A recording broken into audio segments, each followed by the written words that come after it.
पालकमंत्री नाही, आमच्या सुनेत्रा वहिनी आहेत, पण एक जिल्ह्याची पालकमंत्री आहे.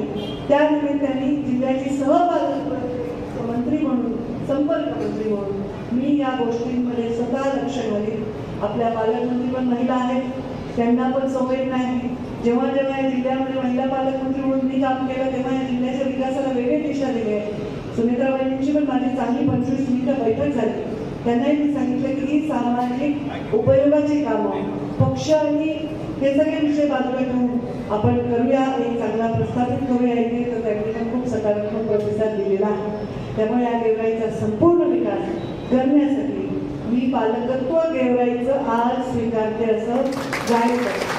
तसंही आधी माझं होतंच, पण नव्या नगरपालिकेच्या निमित्ताने, नवा नगराध्यक्षांच्या निमित्ताने मी स्वीकारते आणि या सगळ्या गोष्टींची पूर्ण जबाबदारी स्वीकारून प्रत्येक गोष्ट मार्गी लावण्यासाठी मी आपल्या पाठीशी उभी राहील असा शब्द देते. बीड जिल्ह्याच्या काही महत्त्वाच्या विषयांवर आज आढावा बैठक घेतलेली आहे.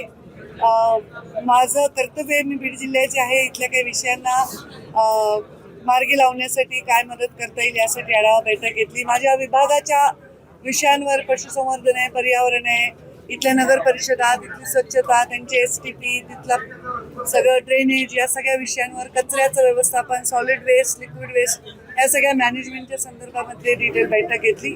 आणि पावसाची परिस्थिती काय आहे, पेरणीची परिस्थिती काय आहे, खतांचं आवंटन काय आहे याच्याबद्दल चर्चा केली.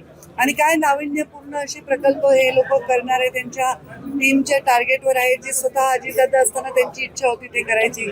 या सगळ्यांचा डिटेल आढावा आज घेतला. भरपूर वेळ माझी बैठक चालली आणि चांगलं जिल्ह्याचं काय चाललंय याच्याविषयी जरा प्रशासकीय माहिती मिळाली आणि गती द्यायला मदत झाली. गेल्या 1 महिन्यापासून 2 महिन्यामध्ये पाऊस पडला, मात्र जुलै महिन्यामध्ये पावसाचा एकही थेंब पडलेला नाही. मात्र 89% पेरण्या पूर्ण झाल्या, शेतकरी आभाळाकडे. इथे गंभीर विषय आहे. पाऊस न पडणं हा आता निसर्गाने आपल्यावर कोप दाखवलेला आहे. आम्ही सर्वजण खूप त्याच्याबद्दल कन्सर्न आहोत. आम्ही दर आठवड्याला कॅबिनेटमध्ये याचा सगळा आढावा घेत असतो. आताही पाऊस थोडासा पडला आणि पेरण्या झाल्या जवळपास 70-75%. पण तशी वेळ येऊ नये, पाऊस पडला तर काही विषय येणार नाही. आज कृषी अधिकाऱ्यांनी सांगितलं की शेतकऱ्यांना मार्गदर्शन केलंय की काय केमिकल वापरून पाण्यावर फवारणी केल्याने त्याची आर्द्रता जमिनीची टिकून राहील, पाणी धरून ठेवेल जमीन आणि रोपं किंवा बीज जे लावले ते मरणार नाही. आणि याच्यावरही दुर्दैवाने वेळ आली तर दुबार पेरणीसाठी सगळं बियाणं आणि खताच्या संदर्भातली सोय करण्यासंदर्भात सकारात्मकतेने तयारी ठेवलेली आहे. पण तशी वेळ येऊ नये अशी माझी ईश्वराला प्रार्थना. तुम्ही पालकमंत्री असताना पीक विमा मिळायचा, तसा बीड जिल्हा पीक विम्यापासून वगळलं गेलंय. गेल्या अनेक वर्षापासून पीक विमा मिळाला नाही. मध्ये काही घटना घडल्या होत्या वाटतं, काही चौकशा लागल्या त्याच्यामुळे तसं झालंय. पण तशी वेळ आली तर मी स्वतः हस्तक्षेप करते. तुम्ही भारतीय जनता पार्टीच्या कोर कमिटीचे सदस्य आहात. केंद्रामध्ये मंत्रिमंडळ बदलाचे वारे वाहत आहे. यात राज्यातल्या कोणत्या मंत्र्याला मंत्रिपद मिळेल असं वारे मी तुमच्या टीव्हीवरच बघायले. असे कुठले वारे आमच्या बैठकीत नाहीयेत. असले काही वारं नाही. आम्ही फक्त आता त्या पावसाची वाट बघतोय, दुसऱ्या कुठल्या वाऱ्याची वाट बघत नाही. तर ह्या चर्चा तुमच्याच कडून ऐकायला मिळाल्यात, आमच्या डोक्यातही नाहीये.